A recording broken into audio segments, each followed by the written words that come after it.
Welcome to the Salmon Runs YouTube. Enjoy the video. You start by powering down and unplugging the system. This prevents shorts and protects components. Once done, hold the power button for 5 to 10 seconds to bleed residual charge. Next, ground yourself with an anti-static strap or by touching the metal chassis. Static destroys electronics.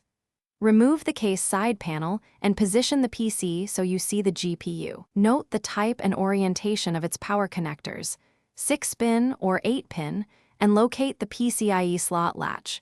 These observations guide the next step. You begin by unplugging the GPU power cables. Press the latch and pull the connector straight out to avoid bending pins. Then, remove the bracket screws holding the card to the case. Use one hand to support the card while you work.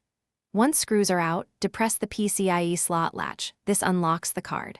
Pull the GPU straight back and out with steady, even force. Do not tilt the card.